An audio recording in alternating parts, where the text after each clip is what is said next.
अस्सलामुअलैकुम, welcome to my YouTube channel. कैसे हैं आप लोग।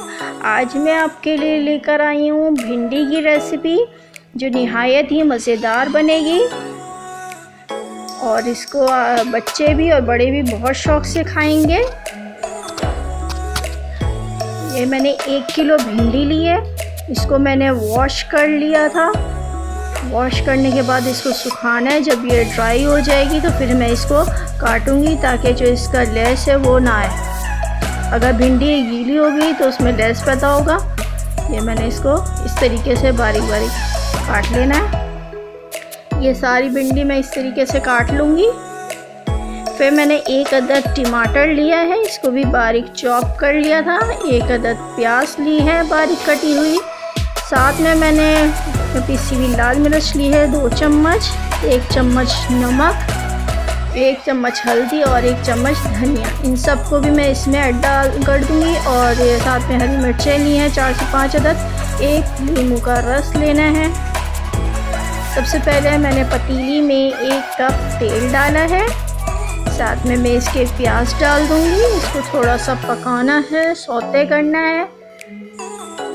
जब ये अच्छे से थोड़ी सी पक जाएगी तो फिर मैं इसमें भिंडी डालूँगी।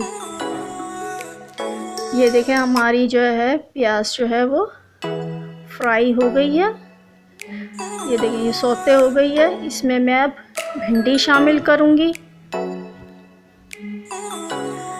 जब अभी तक जिसने भी मेरा चैनल सब्सक्राइब नहीं किया है प्लीज़ वो मेरे चैनल को सब्सक्राइब कर लें ताकि हर आने वाली मेरी नई रेसिपी आप तक पहुंच सके।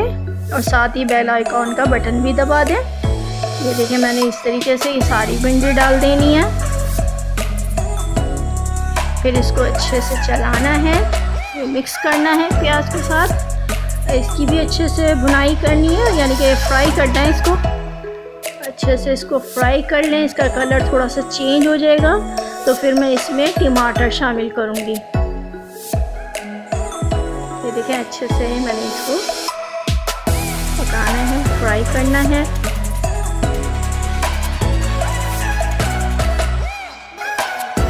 ये देखें ये अच्छे से हमारी भुन चुकी है। अब साथ में मैं इसके ये चॉप किए हुए टमाटर डाल दूँगी। ये बारीक कटा हुआ 1 टमाटर है, इसको मैंने इसमें शामिल किया है। इसको अच्छे से चलाना है, इसमें मिक्स करना है। जब ये मिक्स हो जाएगा तो फिर मैं इसमें दूसरे मसाले हरी मिर्चें डालूँगी जो मैंने काट के रखी हुई थी, वो मैं डाल दूँगी इसमें। हरी मिर्चें ज़्यादा डालें, इससे ज़्यादा अच्छा फ्लेवर आएगा। अच्छा ये साथ ही में मैंने ये दूसरे मसाले भी डाल दिए। नींबू का रस डाला है। अब इसको अच्छे से मिक्स करके और हल्की आंच पे रख देना है 10 मिनट के लिए। भिंडी जल्दी गल जाती है इसलिए इसको ज़्यादा पकाने की ज़रूरत नहीं है। बिल्कुल हल्की आंच पे, स्लोली आंच पे हमने इसको पकाना है। ये लीजिए मज़ेदार सी हमारी भिंडी मसाला जो है वो रेसिपी तैयार हो गई है। इसको आप नान के साथ, चपाती के साथ, पराठे के साथ बहुत मज़े की लगती है। सुबह नाश्ते में आप इसको पराठे के साथ खाएं और मज़े करें। मिलती हूँ नेक्स्ट रेसिपी के साथ।